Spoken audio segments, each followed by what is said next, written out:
Hey guys, welcome to another video, and today I'm just going to be doing a quick video showing you guys my shiny wheat penny collection. So as you can see, I got them all laid out in front of me, and each and every single one of these are about uncirculated condition or better.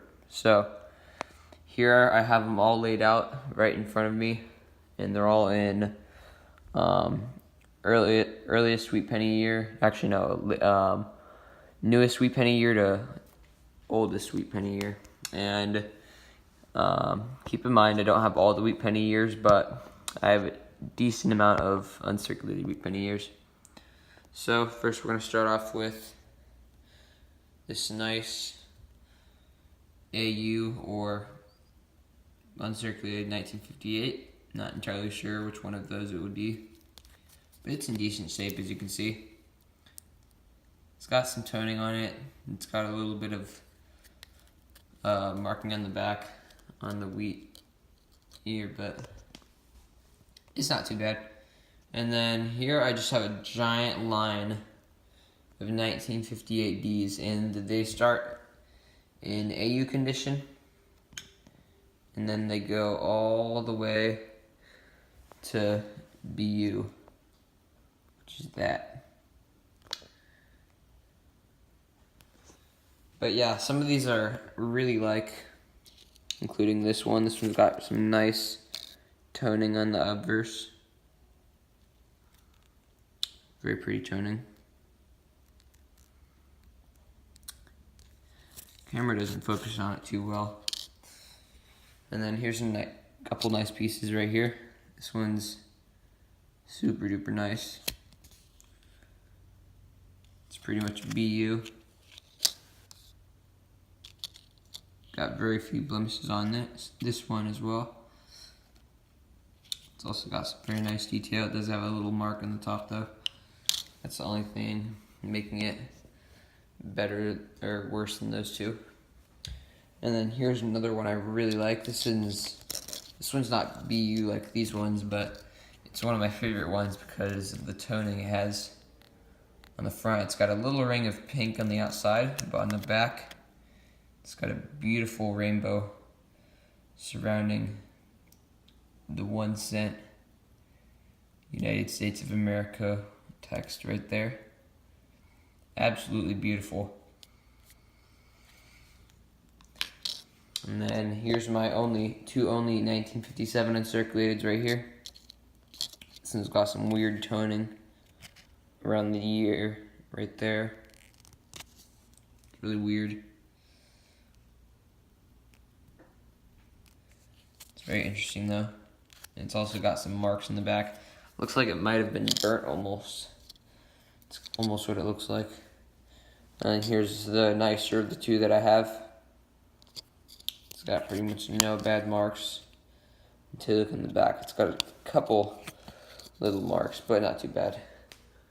And then here's a giant line of 1957 Ds. And then we start in lower grade AU condition. And then as we go on, they get better and better.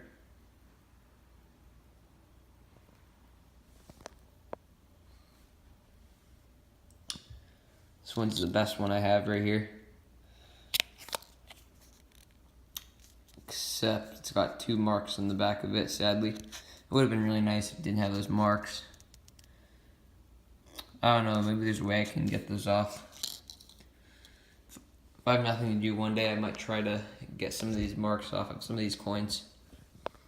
Anyways, here's the 1956 shiny wheat pennies I have. Starting with the lower grade AU coins. This one's got some nice toning. It's like rose colored. And here as we go along, we get better and better. This one being the best one I have.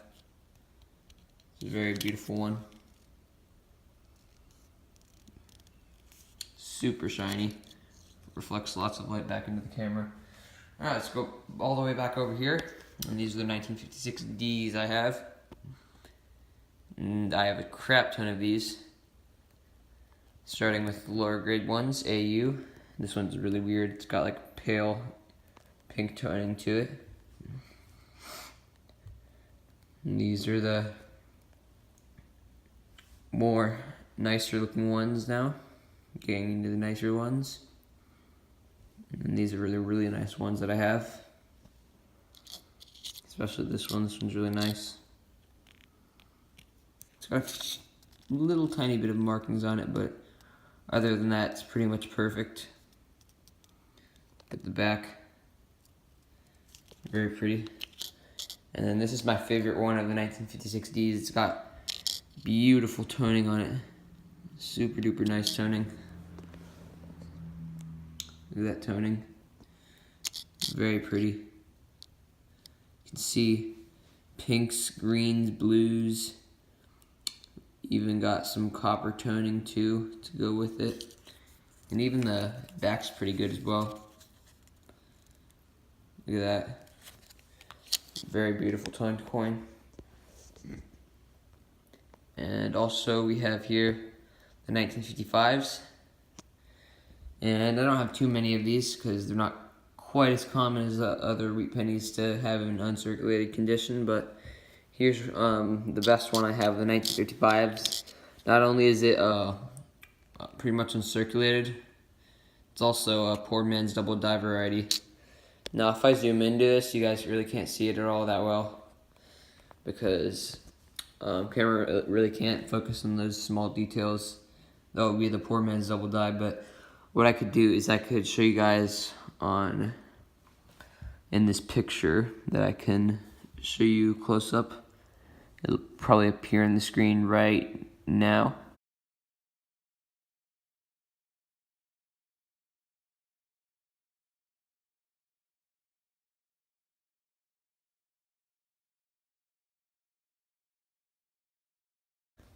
Now we're on to the 1955D. This is the only one of them I have.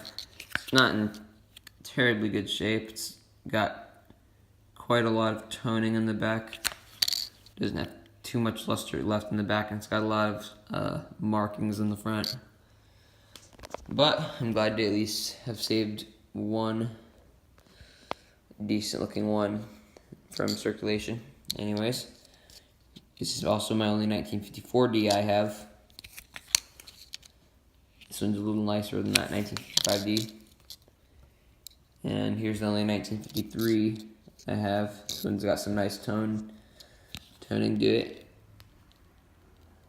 It's very rose colored, especially on the back. It's very nice. And here's another one. These are, these are 1953Ds. And these are all AU or toned and circulated ones. And this is my best one of those I have. It's in pretty nice shape. Now we're on to 1952Ds. This is the best one I have. It's got some toning to it as well.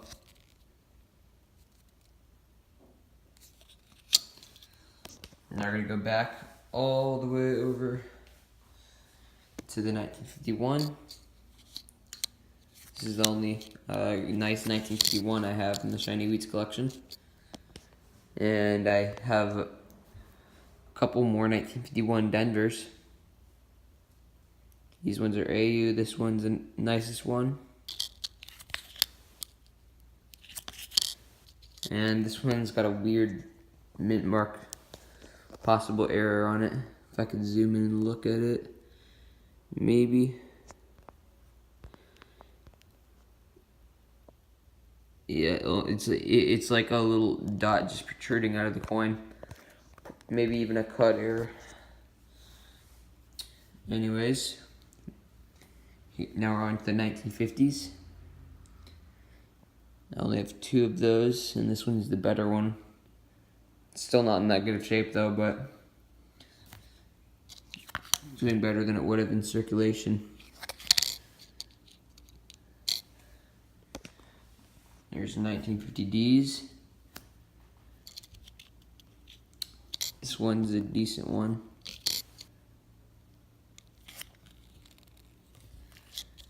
And then this one's my better one I have.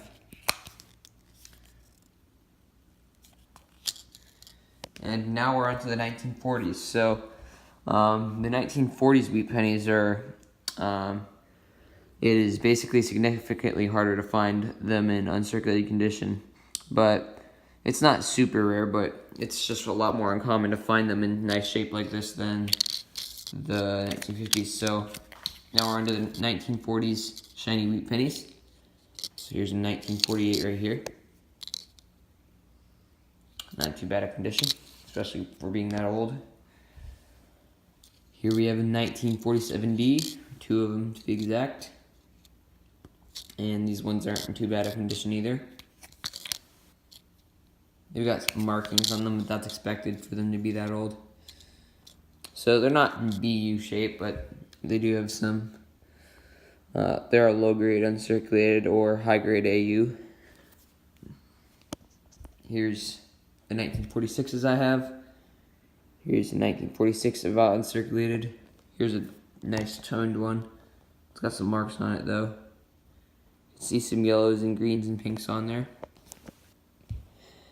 And here's another 1946, as you can see. And this one's probably my best of all of them. Not even in that good of shape, but you can still see quite a bit of luster on it. Now here's the 1945s that I have. This one's got some nice toning, but it's in AU condition. And this one's in uncirculated condition, but it's got marks. A lot of them. It's got lots of luster, but unfortunately, at some point in its life, it got a bunch of marks on it, so that's kind of unfortunate. But as you can see how nice of a coin it would have been. You can see all the wheat years on that. It's really nice. And these are the 1945 Ds that I have. Starting from not as good a condition to better condition. Now we're going all the way back over to here to the 1944s. Starting with AU and going to low grade uncirculated coins. This one's the best one that I have. It's still even got a little mark right there, but it's in pretty good shape, especially for being 1944. And here's my only S mint mark shiny wheat penny I have. This one's low grade uncirculated, most likely. It's got some nice toning to it, and it's got nice detail as well. It doesn't have too many scratches or marks on it at all. It's just got some tone to it. And here's a low grade AU 1943 steel cent. It's a tiny bit of luster left in this one. Not much though. It's hard to get luster on 1943 steel cents. So yeah, now we're moving on to 1942s. Here we have a 1942 AU coin. And here's the better grades that I have. Even though they got kind of marks on them. Especially this one. This one's got marks all over it. I'm not even sure where that came from. Anyways, these are the last ones I have, the 1940. And I have some decent ones of these as well. This one's pretty much uncirculated, although it's got tiny marks on it, and it's toned, but still very nice coin. And I'm happy to have it. So, thank you guys for watching this, my shiny wheat penny collection video, and a new goal for my shiny wheat pennies will be to get some from 40 and before, so 1930s, 20s, or teens wheat pennies. That would be really cool. And if you guys want to see more of this content, make sure to like the video. And if you guys comment, I'll always respond. So I'll see you guys in the next video. Bye-bye.